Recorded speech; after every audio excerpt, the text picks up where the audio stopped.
அன்பிற்கினிய கடவுள் அருள் டிவி நேயர்களுக்கு நலம் தரும் நல்வாக்கு ஜோதிடர் கல்வடங்கம் சத்யநாராயண் சர்மாவின் இனிய வணக்கங்கள். இன்றைய தினம் நாம் பிகாரி வருட பிறந்த நாள் பற்றி பேசப்போகிறோம். புதிய வருடம் பிறக்கப் போகின்றது. விளம்பி வருடத்திற்கு பண்பாக அனுப்பிவிட்டு பிகாரி வருடத்தை வரவேற்பதற்கு நாம் தயாராக இருப்போம். இந்த பிகாரி வருடம் நம்முடைய ஒவ்வொரு ராசிக்கும் எப்படிப்பட்ட பலனை தரப்போகிறது என்பதை நாம் பார்க்க போகின்றோம்.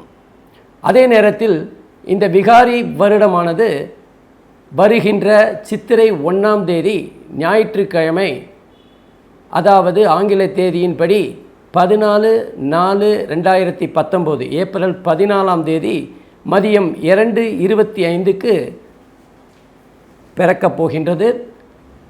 அதுவும் சிம்ம லக்னத்தில் பிறக்கப் போகின்றது. இந்த வருடத்தின் ராஜாவாக சனி பகவானும் மந்திரியாக சூரிய பகவானும் இருக்கப் போகிறார்கள். அது மட்டுமல்லாமல் சேனாதிபதியாகவும் சனி பகவான் இருக்கப் போகின்றார். இது எதை சொல்லுகின்றது என்றால், இந்த வருடம் எப்படிப்பட்ட ஆட்சி அமைந்தாலும் அவர்கள் உழைப்பவர்களை பற்றித்தான் சிந்திக்க வேண்டும், அவர்களை நம்பித்தான் இந்த ஆட்சியே இருக்கும் என்பதற்கு இது மிகவும் சிறந்த உதாரணமாகும். உழைக்கின்றவர்கள் நிச்சயமாக மேம்படுத்தப்படுவார்கள். அது மட்டுமல்லாமல் விவசாயிகளை நம்பி இருக்கப் போகின்ற ஒரு அரசாக இது அமையப் போகின்றது. இந்த காலகட்டத்தில் நம்முடைய மழை எப்படி இருக்கும் என்பதை பார்த்தால், மலைப்பிரதேசங்களில் 60% மழையும் நிலப்பகுதிகளில் 40% மழையும் பெய்யப் போகின்றது. ஆகவே இது உண்மையிலேயே மிகவும் சிறப்பான ஒரு வருடமாகத்தான் தெரிகின்றது. ஆகவே இந்த வருடத்தில் விவசாயிகளின் நலம் காக்கப்படும். விவசாயிகள் தங்களுடைய லாபத்தை இந்த வருடம் ஈடு செய்து விடுவார்கள் என்று தான் சொல்ல வேண்டும். கடந்த வருடம் பொய்த்து போன மழை இந்த வருடம் பீத்து கொண்டு கொட்டும் என்று தான் நினைக்கின்றேன். ஆகவே நிச்சயமாக இந்த பிகாரி வருடம் ஒவ்வொரு ராசிக்கும் மிக சிறந்த பலனை தரும் என்று நிச்சயமாக சொல்லலாம். ஏப்ரல் 4ஆம் தேதி பிறக்கின்ற பிகாரி வருடமானது சூலம் யோகத்திலும், தைத்தூலம் கரணத்திலும், சுக்லபக்ஷம் தசமி திதியிலும், ஆயில்யம் 2வது பாதத்திலும் பிறக்கப் போகின்றது. ஆகவே இது மிகவும் சிறப்பான ஒரு பலனாகத்தான் இருக்கும். ஒவ்வொரு ராசிக்கும் எப்படிப்பட்ட பலனை இந்த பிகாரி வருடம் தரப்போகிறது என்பதை தனித்தனியாக பார்க்கலாம். இதற்கினிய கடவுள் அருள் டிவி நேயர்களுக்கு நலம் தரும் நல்வாக்கு ஜோதிடர் கல்வடங்கம் சத்யநாராயண் சர்மா அவர்களின் இனிய வணக்கங்கள். உங்கள் அனைவருக்கும் பிகாரி வருட புது வருட வாழ்த்துக்களும் கூறிக்கொள்கிறேன். வருகின்ற ஏப்ரல் 14ஆம் தேதி ஞாயிற்றுக்கிழமை மதியம் 2:45க்கு தமிழ் புது வருடம் பிகாரி வருடம் பிறக்கப் போகின்றது. மேஷ ராசிக்கு அது எப்படிப்பட்ட பலனை தரப்போகின்றது என்பதை பார்ப்போம். அஸ்வினி 4 பாதங்களும், பரணி 4 பாதங்களும், கார்த்திகை 1 பாதமும் சேர்ந்த இந்த ராசிக்கு பிகாரி வருடம் எப்படிப்பட்ட பலனை தரப்போகிறது என்பதை பார்க்கலாம். முதலில் இந்த மேஷ ராசிக்கு 9வது வீட்டில் குரு பகவானும் சனி பகவானும் கூடவே கேதுவும் அமர்ந்திருக்கின்றார்கள். 3வது இடத்தில் ராகு பகவான் அமர்ந்திருக்கின்றார். பொதுவாகவே வெற்றிக்காக கடுமையாக உழைக்கும் மேஷராசி அன்பர்கள் தோல்வியை கண்டு சற்று தயங்கிதான் இருப்பார்கள். அந்த தோல்வி பயத்தில் சில முயற்சிகளை அவர்கள் செய்யாமலும் விட்டுவிடுவார்கள். அவர்களுக்கு நிச்சயமான வெற்றி தான் எப்போதும் வேண்டும் என்ற கொள்கையை கொண்டவர்கள். ஆகவே மேஷராசி அன்பர்களுக்கு இந்த புது வருட தமிழ் வருட பிகாரி வருடம் எப்படிப்பட்ட பலனை தரும் என்பதை பார்க்கலாம். 9ஆம் இடத்தில் இருக்கின்ற சனி, கேது மற்றும் குரு பகவான் நிச்சயமாக அவர்களுக்கு சிறந்த பலனைத்தான் தரப்போகின்றார்.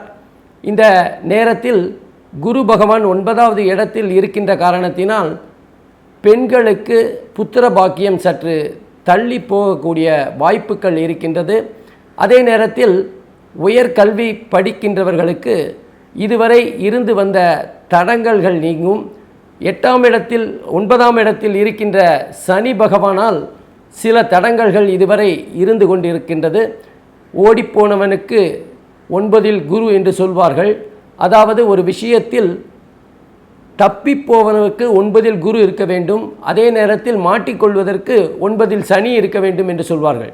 அப்படிப்பட்ட விஷயத்தில் 9ஆம் இடத்தில் இருக்கின்ற அந்த சனி பகவான் நிச்சயமாக சில சிரமங்களையும் அதே நேரத்தில் உடல்நிலை பற்றிய சில விஷயங்களில் மாறுபட்ட காரணங்களை அவர்கள் வைத்திருப்பார்கள்.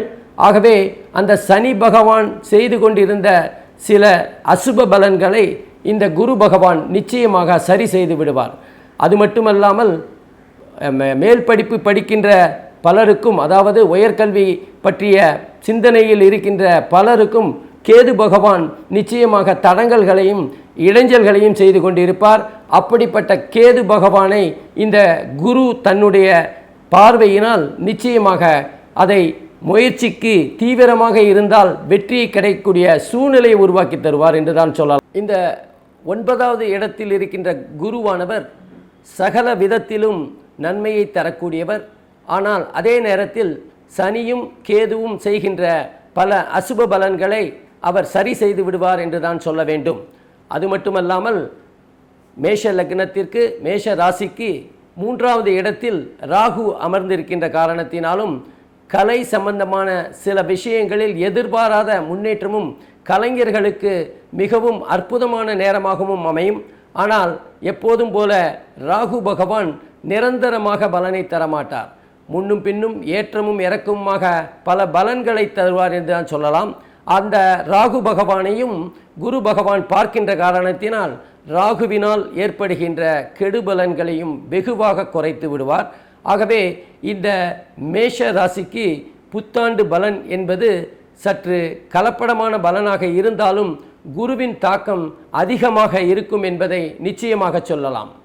அதே நேரத்தில் குருவானவர் தன்னுடைய சொந்த வீட்டில் அமர்ந்திருக்கின்ற காரணத்தினாலும் குருவின் பலம் நிச்சயமாக அதிகமாகத்தான் இருக்கும். அவர் குரு தனது 5வது பார்வையாக மேஷ ராசியையும், அதே மாதிரி தன்னுடைய 9வது பார்வையாக மிதுன ராசியையும், குரு பகவான் தன்னுடைய 9வது பார்வையாக 5வது மேஷ ராசிக்கு 5வது வீட்டையும் பார்க்கின்றார். ஆகவே புத்திர தோஷத்தை தருகின்ற அமைப்பாகத்தான் தெரிகின்றது. 5வது வீடு என்பது ஆண்களுக்கு புத்திரஸ்தானமானாலும் 9வது வீட்டில் இருக்கின்ற சனியும் கேதுவும் குருவும் சேர்ந்து புத்திர தோஷத்தை பெண்களுக்கும் தருகிறார்கள். ஆகவே இந்த 5, 9 என்பது மற்ற விஷயங்களில் சிறப்பான பலனை தந்தாலும் புத்திர தோஷத்தை தரும் என்பதை நிச்சயமாக சொல்லலாம்.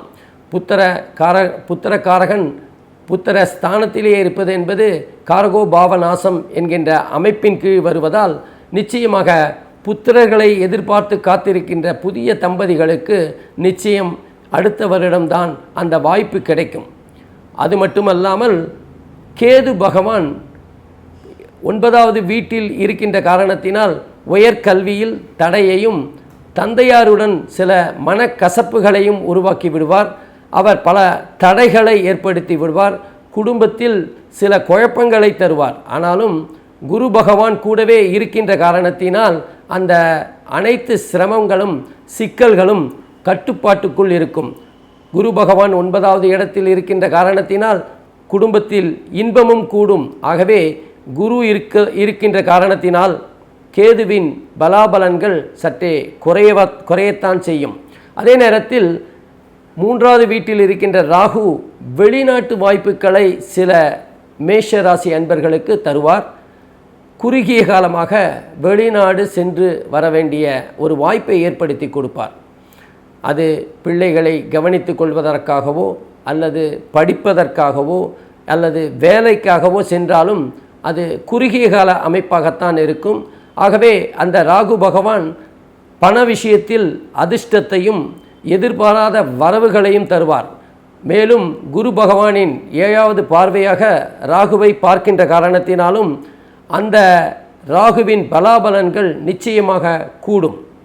இப்படிப்பட்ட மேஷ ராசி அன்பர்களுக்கு கேது மட்டுமே சற்று பின்னடைவை தருகின்றார். கூடவே சரி நல்ல பலன்களை தந்தாலும் சில தடைகளையும் ஏற்படுத்தி விடுகிறார். ஆகவே இந்த 2 ராசிகளுக்குமான பரிகாரங்களை இப்போது பார்க்கலாம்.